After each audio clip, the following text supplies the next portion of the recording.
Weep, Grana, Weepingly Bong, and welcome back to my channel where we talk about all things Transformers and Transformers action figure related. And today on my channel we're going to be taking a look at another figure in the Studio Series 86 line. This is the Studio Series 8607 Dinobot Slug. Slug? Really? Excuse me. No, Hasbro. This is Slag. So we're going to be taking a look at Slag and Daniel Witwicky as well. So this is the name change that they've gone for on Slug, obviously because they don't like people calling him Slag, but I will be calling him Slag. As we always do on this channel, let's start off by checking a look at the box. But what we're going to do first is a little bit of box inception, I guess, because the box that the box came in was direct from well, not direct. The supplier sent me this, and the box says Hasbro Toys action figure 2-piece Slag. So they knew that this guy should be called Slag because it says Slag on the box. So nice to know that in some parts of the Hasbro land he's still called Slag. He's still called Slag. So there we go. That's the box that the box came in. Bit of box inception. And then we'll start off looking at the box itself. So the box itself is pretty good. All of these Studio 86 boxes are really nice. Big Perspex thing on the front, so if you are a non-remover of transforming Transformers, then you'll get a pretty little box to stand up on your shelf. Awesome looking artwork here. The artwork of Daniel, definitely better than the figure that we get. And then Slag looking pretty damn good here as well. For the life of me though, I don't know why they don't just use shots from the movie. But hey, I don't know why they don't. Transformers the movie down there. Studio Series Dinobot Slug and Daniel Witwicky Hasbro. And then we have Transformers. And then we have Generations Takara Tomy. Transformers the movie at the top. The side we get that pretty nice looking artwork with an 86 behind a Perspex logo there. On the back we get lied to. And I'll come back onto the lies of this in both modes here.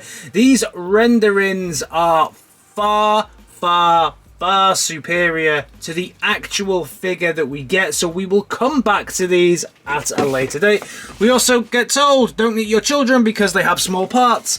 Each one comes with like a diorama. And I'll show you that when we get to the figure itself. So the backdrop for this one is the inside of the Quintesson's Pit of Judgment, I guess, where you can go, excuse me! So then we get Studio Series 86, and then the same kind of thing here.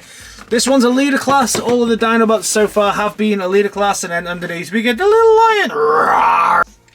Inside we get the destructions. The destructions for this one are pretty good. I do like the way, I have to say, with these Dinobots that they've been doing so far, is that they basically just upscale a little bit the original transformation from the G1 figure. So it's very similar to your original G1 figure, but there are some parts that are just a little bit finicky with this one that aren't as good. But overall, it's not a bad transformation, but there's definitely some bits, certainly on mine, that I'll point out as we go through, that are just a little bit but it does have very nice artwork on it.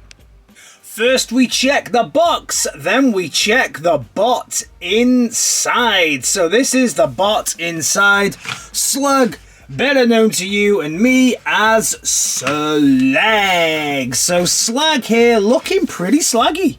He's a pretty nice looking Slaggy if you're looking for something that looks a little bit like Slag. Because I would say, certainly, and this is my one criticism of all of the Studio 86 line, he doesn't look like the Slag from the movie. He has too much detailing on him. So leave that to one side, because that's my criticism of every single Dinobot so far. They're not movie accurate, they are more detailed. However, move away from that, he is a nice looking Slag.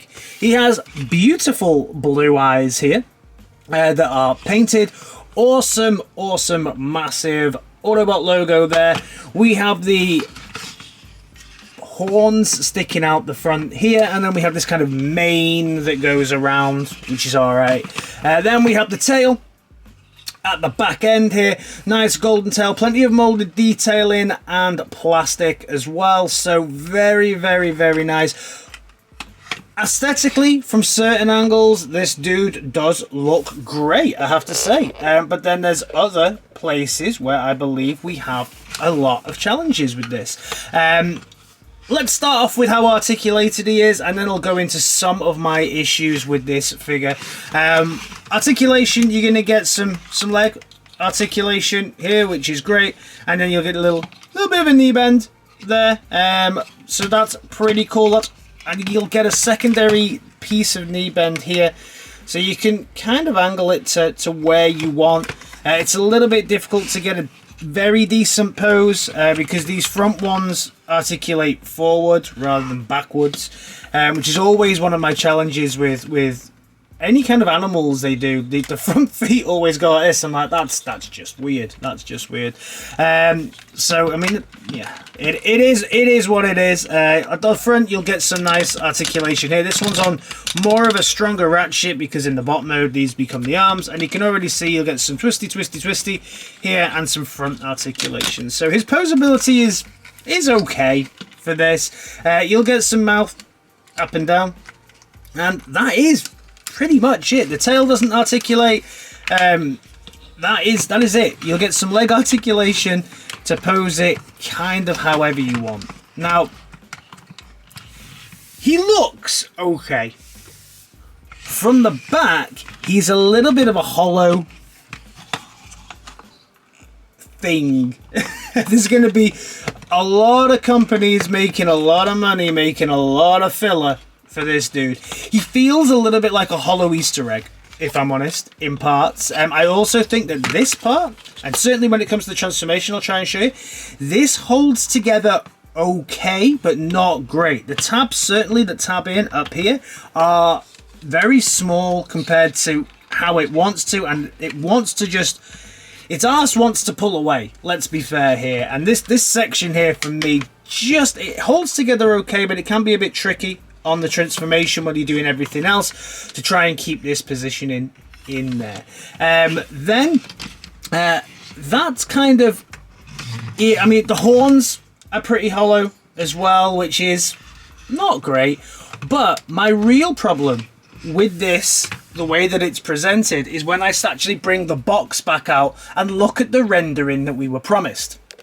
Now, if we check a look at this dude next to his rendering, we can start to see really that there is significant differences here between what we were promised and what was delivered.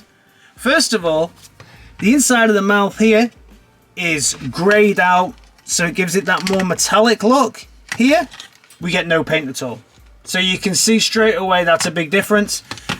Silver horns on this dude, just kind of grey horns on this dude, so that again for me, that's a little bit of an issue.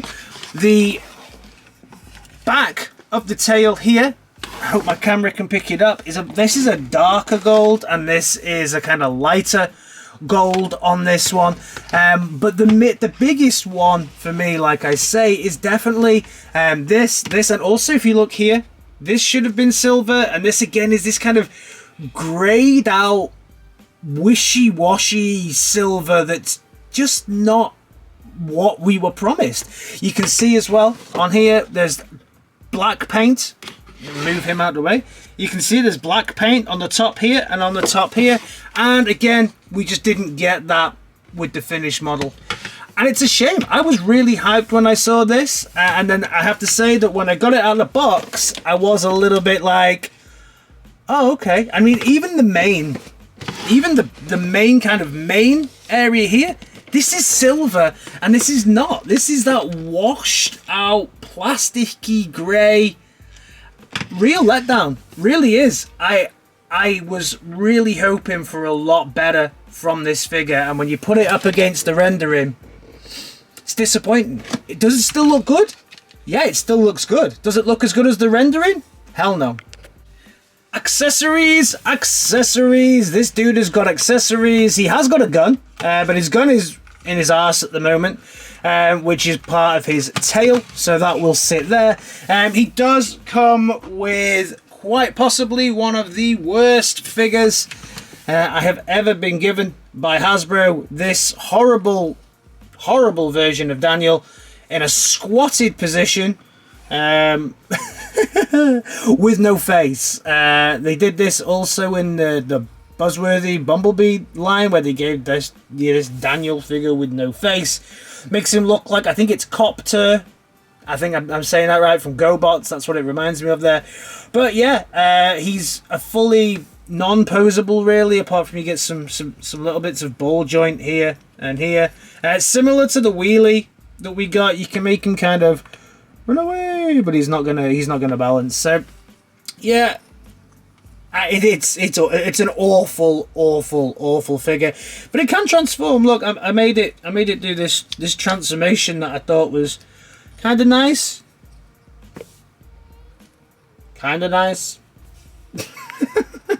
Hasbro also carry on this figure in the same way they did with Wheelie, of having these weird pegs on the side of the feet here. They have these other pegs here as well, but they have these weird pegs that kind of peg in really weirdly onto the side of the Dinobot here, so you have to kind of put him in, and then his legs will do the splits, and he just kind of sits there with his feet in those.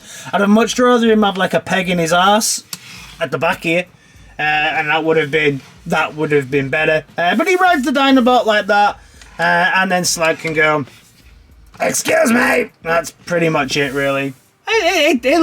It looks okay. They look nice together, like this. But yeah, I don't see the need in having this figure with it, really. I'd have rather them spend, instead of me spending the extra money on this awful Daniel figure, I'd have rather them spent the extra money on the extra paint apps to make this look like the rendering that we were promised. Time for the comparison then, and first of all, let's compare him to his G1 self. And when we compare him to his G1 self, whose horns are just sideways here, you can see he's miles bigger. We can see that he's miles bigger than his G1 self, but his G1 self has that silver mane.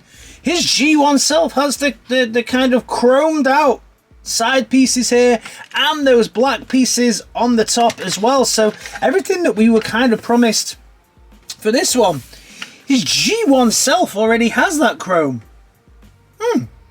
So in some ways this dude is better. I would have loved, I hope that they do like a Generation Select version that is more like this, because I know that they changed the neck piece on Grimlock from being translucent to being this yellow color as well, and that's some of the changes they made on that. But I do hope that they can do a Generation Select one that are virtually identical to these. That would be really, really cool. Hasbro, pay attention. Size comparison with Grimlock then as well. I think that the Dinobots are starting to look very good together within their Dinobot mode. Grimlock obviously towering over Slag the way that he should. I think this looks great. Very, very nice collection of Dinobots so far. Nice in the robot modes. Transformation time then, and the first thing we're going to do is come around the back and take out the gun if we can. We'll look at this later on. So you can see then that we have his whole tail piece here out.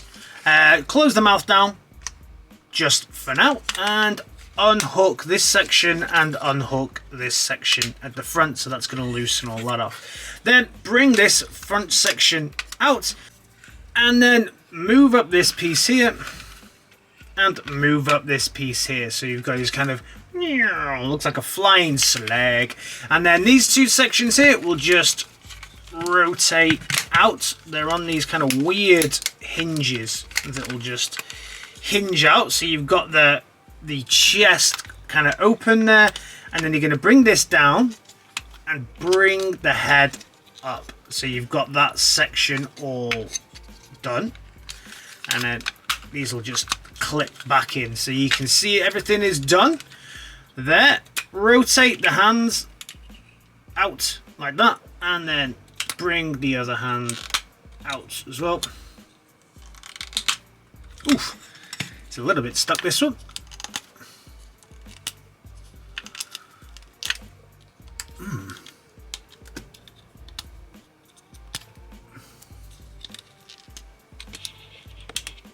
There we go. Get there in the end. And then rotate the hand back up. So you can see you've got the hands out, the legs now are where we're going to work on next. So then we'll come around the back and we'll fold the feet in and up. We'll fold the feet in and fold the feet up. Then untab these two sections and move the whole tail piece up. For those of you who have the G1 Slag, you will very much recognize this transformation that's going on here.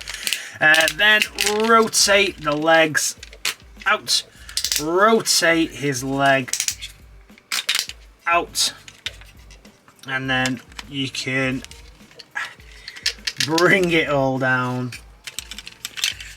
Bring it all down, and there we go. You've got all this piece done, and then we will rotate. So when it comes to the legs, just make sure that when you transform these legs, you put in the toe all the way in. So the toe needs to go, there's like a little tab here that needs to go past the point where you think it should go and right into the leg, so it snaps in like that, and then close it off, spin it around, and then clamp that section back down, and then the foot will go down smoothly. If you've not done it correctly, then that foot will not fit in smoothly. So again, turn around, fold it all the way in. You can see that tab there wanting to stop, but just push it past that point, and then go in, fold it in, down it goes, clamp that foot down, and you can see that is now really smooth, really nice. And then we'll come around the back section here, and you can see you have a tab here and you have a tab here, and that's for these two tabs here to just fold up and go in to that section. So you can see that nice little tab section in there, and then this kind of just, this mechanism will just fold in, and then this whole mechanism will just fit in like that, so it will just kind of concertina its way in. These two tabs go here, and this just kind of hinges up at the back. So he does have quite an extensive backpack. One more thing, just this section here, down. So just make sure these two sections here are all the way down, and then you have... Okay, so now we have the fully transformed Slag, and we can start to actually take a real look at this dude and see what he looks like in his bot mode. And from afar, yeah, he's not bad. He's not a bad looking Slag, Slug, whatever it is that you want to call him. We'll get on to my challenges again with this figure when we look at him versus what we were promised. But overall, yeah, he's not bad. You know, he's got a lot of molded detailing, quite nice here on the shoulders, in the chest area, and also in the kind of stomach area here. We get his abs that are a different shades to the rest of it, so we get this kind of nice contrast between the reds, the greys, and this wishy-washy thing that we wish was silver. Nice Autobot logo. He has very shiny baby blues, which is pretty cool. That's pretty nice of them to do that. You get the nice molded detail in here, and then also nice on the hand as well. A little bit of a gap there, if you can see it, between the hand and the actual body itself. The detailing is a little smoothed out here on the hips. I think he also has a little bit of smoothness there on the bottom, which is okay. Then the bottom has the green and the blues. That's pretty classic for this figure. And then we have the gold toes with the molded detail. And the back is a massive backpack, which is expected from this figure. He always has pretty much a big backpack. The backpack's quite light. I don't know how it really impacts everything, but I'm sure we will find out. They do have molded detailing though on the inside of the kind of Fabergé egg top bit, I guess, which is cool. They could have just left that smoothed out, and if they're going to do molded detailing on everything, then they're going to do molded detailing on everything, which is cool. And it's, you know, it's not just the imprint of the stuff that was on the top, it is separate molded details, so you've got to give them props for that. Very, very cool. We'll look at the articulation, then we'll look at the challenges that we have versus what we were promised. So from an articulation point of view, we get a full 360 here on the arm, and the arm will go out, but similar to Blur, we get this kind of really horrible stuff. It just looks horrible when his arm's out. I don't like it. It's really bad. Then we get a just over 90 degree arm bend and some full twist here as well. The hands will also articulate around because it needs it for the transformation. The head's a bit of an odd one. It will articulate and stuff, but you've got to get past this whole hood thing that he's got going on, so it's not ideal. He will get a full 360 here at the waist, which is cool. No ab crunch really to speak of. The legs are on quite a sturdy, nice ratchet, and they'll go all the way out because it needs to for the transformation. The knee bend is over 90 degree, and you actually get a double knee bend here, so you can do all kinds of things with it again for the transformation. And the good thing is as well, these toes tuck in really nicely, so it doesn't actually hurt the articulation at all. You always think when there's a lot going on with the legs, sometimes at the knees you have some challenges, but none really on this. And the toes will articulate again, so that's pretty cool. All in all, not bad. The thing I think is a bit weird on this figure, that the arms look a little bit odd. They look like they should be bigger to me for some reason. I'm not exactly sure why. But the challenges, of course, now are when we go to look at what we were promised. So those challenges, when we look at the original rendering here, we can see on the original rendering this piece. This for me is one of the biggest issues with this figure, that we didn't get this in its classic really nice silver. Also, we didn't get the silver on the legs. We get this horrible molded just grey plastic instead of the lovely chromed out shininess of everything. We did get the baby blues. We did get the face looking all nice and kind of the way that it should do on here. So the biggest challenge is really, you can see here, this silver, and instead we get this kind of washed out grey, and the legs here silver on there, and then we get the kind of, again, that washed out grey look.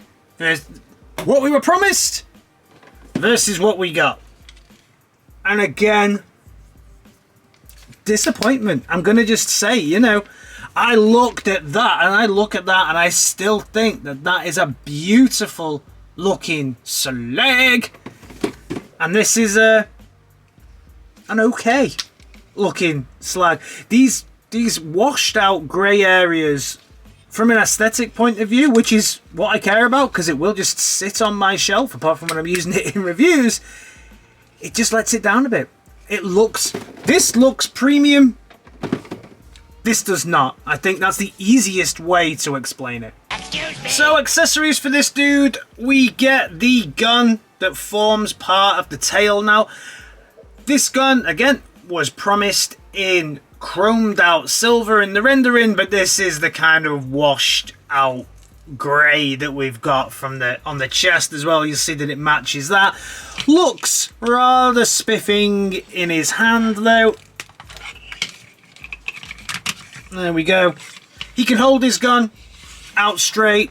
Looks okay.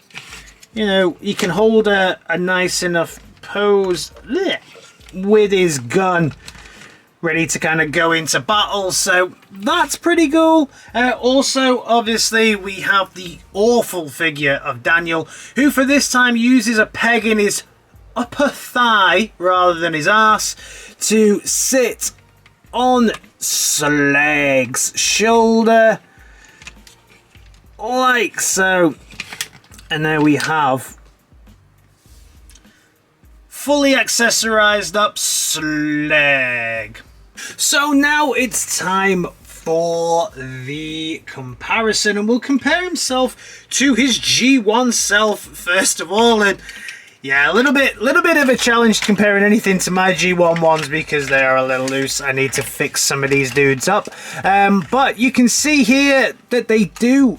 Well, this one this one has a few issues. You can see how they stack up against each other. He's miles bigger. Something I do like though is that the added detailing we've got here is actually very similar to the stickering detailing that we get in this one. My stickers, I've just realized if I go by that, are upside down, so they need spinning round. But you can see that they're very similar. It's definitely an upgrade from the G1 one. Mine doesn't even stand up anymore, so it's definitely an upgrade from that. But this one does have a lot more chrome than this dude. And then next to Grimlock, he actually stands about the same height, if not a little taller than Grimlock. Help me out here, team. Is that right? Do you think the Grimlock should always be bigger? Personally, I think Grimlock should always be bigger, right? But I'm trying to cast my mind back onto G1 scalings and whether or not all the Dinobots in bot mode were the same height. I honestly can't remember. Let me know down in the comments. So final thoughts on this version of Slag from Studio 86. Would I recommend this figure? It's a tough one. Is he a good version of Slag? Yeah, I guess so. He's a pretty good. He articulates alright. His arms look a little bit small, if I'm honest. But overall, he's not a bad figure. Is it what we were promised? No, it wasn't what we were promised. It's definitely not what we were promised. Do I like this version versus what we were promised? No. I think this, as I've said, looks and feels cheaper than I would expect. It feels a little hollow, feels a little bit like an Easter egg type thing, and there is definitely some challenges around the transformation on the back end.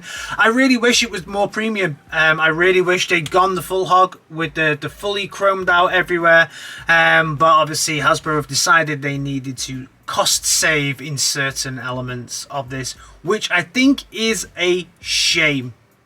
Let me know your thoughts on this one down in the comments. Have you got this one?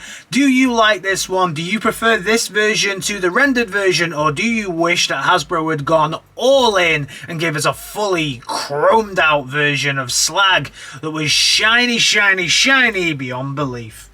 Alright team, as always, I'll see you down in the comments. Give me a like, share and a subscribe because it really does help me out. And I'll see you in my next video. Alright guys, in a bit.